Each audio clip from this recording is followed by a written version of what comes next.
The story begins with a small black puppy wandering alone on the streets. He's a mastiff, weak and starving, clearly hasn't eaten in days. When suddenly, a car pulls up beside him. A man steps out. His name is Blue. At first glance, he looks like a savior, someone who helps helpless animals. He gently pets the puppy and takes him along, but the man wearing those blue glasses isn't what he seems. Blue is actually a ruthless dog fighter, someone who makes money by organizing illegal dog fights and betting on them. He names the puppy Bullet Head. Blue keeps him hungry for days, so he becomes aggressive, violent, and dangerous. Over time, Bullet Head grows up and becomes the undefeated king of the ring. He brings Blue victory after victory and a lot of money. And while Bullet Head truly loves his owner, to Blue, he's nothing more than a money-making machine. But greed always grows. Now Blue wants to push things further. He decides to make Bullet Head fight two dogs at once. One day, Bullet Head is thrown into the ring against two trained hunting dogs. The moment the leash is released, they both attack him at once. Even after being badly injured, bleeding, barely standing, Bullet Head keeps fighting, only for his owner. And in the end, he kills them both. He wins the fight, but this time, his injuries are worse than ever before. When Blue sees his loyal dog in pain, he doesn't feel sympathy. He sees weakness. Instead of retiring him, he orders his men to put Bullet Head down. Bullet Head watches his owner walk away, confused, broken. He doesn't understand. The man he fought for is now sending him to his death. The dog handler drags him inside and tries to kill him using electric shock. In unbearable pain, Bullet Head fights back. He attacks the handler. Enraged, the handler beats him brutally until he's almost dead and then walks away, thinking it's over. But then, he hears a growl behind him. Bullet Head is back. He survived death, and this time, he attacks with pure rage, killing the handler in a brutal way. The scene shifts. Now we see four criminals pulling up near an old abandoned building in a car riddled with bullet holes. The cracked windshield tells the whole story. They've just escaped a serious shootout with the police. Stacy tries to wake up their driver, Eddie, but he's already dead. Now only 3 of them are left. One of them, Gage, young, reckless, and impulsive, says, "We've got the money and some time. Why don't we just split it and disappear?" Hearing this, Stacy gets furious. It was Gage's mistake that ruined everything and got one of their teammates killed. Now with the entire city on alert, they have no choice but to hide inside this abandoned municipal storage facility. News channels are flooded with reports about their robbery, and the reason it all went wrong was Gage's drug addiction. In the middle of the heist, he broke into a pharmacy to steal drugs, which gave the police the exact chance they needed. If Stacy wasn't one of Walker's top men, he would have already shot Gage by now. Walker notices that Gage is getting sick, his body reacting to the lack of drugs, so he gives him one last chance, one final dose. But on one condition. After today, he quits for good. Gage agrees, takes his bag, and walks into another part of the building. Meanwhile, sitting in the darkness, Stacy starts thinking about his girlfriend, Gracia. She was beautiful, but more importantly, wise. She always wanted him to leave this life of crime and live like a normal person. But for Stacy, there's no going back now. He hates the idea of working hard for a living and believes his future lies only in darkness and big crimes. Walker was experienced. He knew that the world of crime slowly empties a person from the inside. Looking straight into Stacy's eyes, he says, "Listen, there are only 2 kinds of work in this world. One where you're a slave to the system, a 9-to-5 job, no freedom, no choices. And the other, where the bullet works for you. Yeah, there's money, but death is always right above your head." He pauses, then adds, "Now it's up to you, which path you want to choose." They're still talking about life, when suddenly Stacy realizes something. Gage hasn't come back for a long time. They call out to him again and again, but all they hear is silence. Meanwhile, Gage, desperate for drugs, wanders deeper into a dark corner of the building. There, he finds an old locker. It looks suspicious, like it was used for illegal stuff. He opens it, and his eyes light up. Inside are dozens of syringes and drugs. To him, it feels like hitting the jackpot. He starts stuffing everything into his bag like a madman. But then a deep, terrifying growl echoes through the silence. Gage freezes. Right in front of him lies a half-eaten dead body. It's the handler. And instantly, Gage understands. He's not alone. This is the same building where illegal dogfights used to happen, where Bullet Head was supposed to die. But now, that same beast is the king here. Just then, Stacy and Walker arrive. They slowly tell Gage to back away, but it's too late. Bullet Head attacks. The 3 of them barely manage to escape, slamming a heavy door shut behind them, saving their lives. Walker is shaken. "I've never seen a dog this quiet, and this deadly. We need to get out of here right now." But Gage starts yelling, "My bag! My drugs are still inside." He can't survive without it, not even for a moment. When he insists on going back in, Stacy loses it. He punches Gage hard, knocking him out cold. Help is still far away, and the silence around them feels suffocating. To ease the tension, Walker suddenly asks, "Hey Stacy, you a dog person or a cat person?" Stacy smirks a little. "It's a long story, but yeah,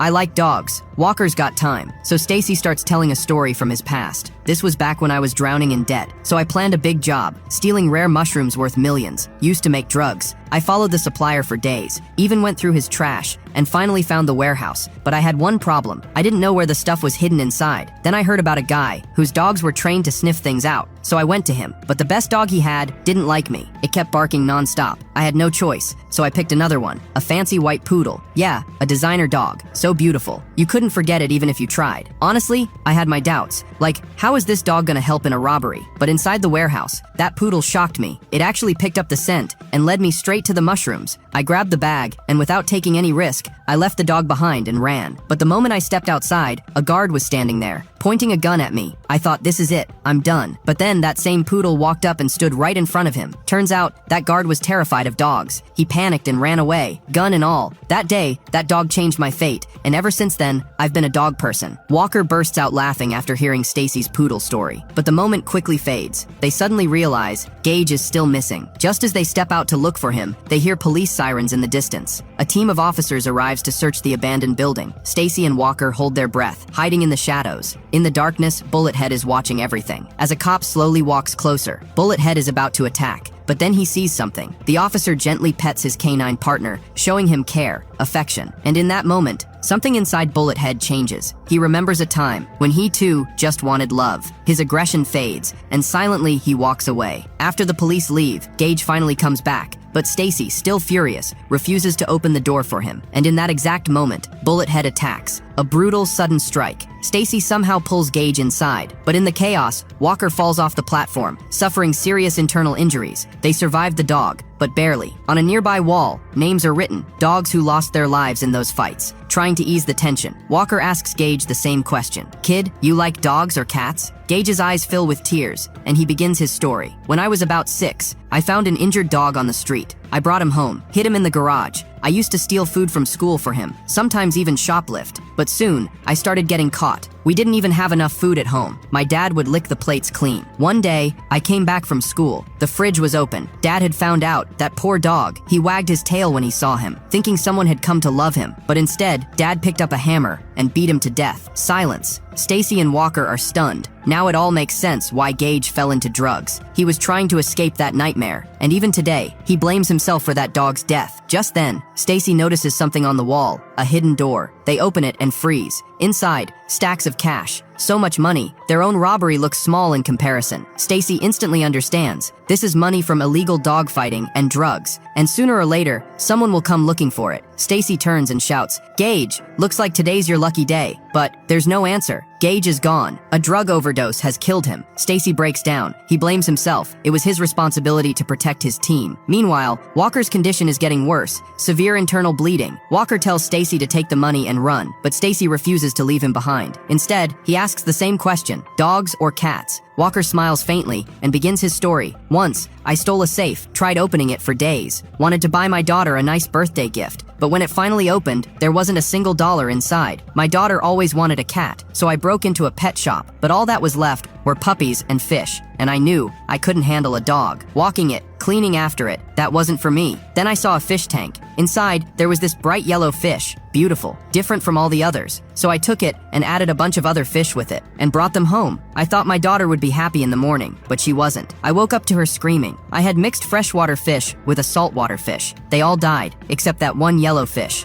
And right now, I feel like those fish, like my time's up. Stacy still refuses to leave him. But then, he remembers there's a van outside, and the key must be with the dead handler. Holding a sharp piece of metal, Stacy steps outside. What he sees is horrifying. Dozens of dead dogs, all killed by Bullethead alone. Hands shaking, he picks up the key. But then, from the darkness, Bullethead appears. Stacy runs. With everything he's got, he jumps into an old bus nearby, hiding, barely breathing. For a moment, he thinks he made it, but Bullethead is no ordinary dog. He follows the scent, finds him, and then like a true predator, he attacks. Terrified, Stacy quickly hides inside an old piano. Bullethead can smell him. He knows he's close, but he just can't see him. The dog is about to turn away, when suddenly, a single drop of sweat falls from Stacy's forehead, landing on the piano strings. Ding. That tiny sound gives him away. In an instant, Bullethead slams into the piano with full force. One of its legs breaks, and the heavy piano crashes down, right on top of him. When Stacy opens his eyes, he sees it, that deadly beast, trapped under the piano, struggling in pain. This is his chance. He has the keys. His friend is waiting. He can just walk away. But then he hears it, a soft, painful whimper, and Stacy freezes. Even though he's a criminal, his heart isn't. He can't leave a helpless creature to die. So he turns back, and with all his strength, he lifts the heavy piano and saves Bullethead. Bullethead understands. This man is not his enemy. He's his savior, and without attacking, he disappears into the darkness. Stacy helps the injured walker, and they slowly move toward the van. Freedom is just a few steps away. But then, a black Mercedes G-Wagon pulls up in front of them. Blue steps out. The moment he sees the bag of money, he understands everything. Without hesitation, he opens fire. Walker steps in front of Stacy, taking the bullets, sacrificing his life to save his friend. Shattered, but alive, Stacy grabs the money and runs back inside the building. But Blue isn't done. Armed with a machine gun, he follows him in. Stacy hides inside an old boat. There are 3 boats there, and Blue starts playing a sick game. He doesn't want to kill Stacy quickly. He wants him to suffer. He starts talking, telling stories, breaking him mentally, while firing shots one by one at each boat. But then, Stacy spots a rabbit sneaking in through a small hole. That's his way out. He quietly escapes through that same opening, but Blue sees him. Stacy runs and jumps into the water. A bullet hits his leg,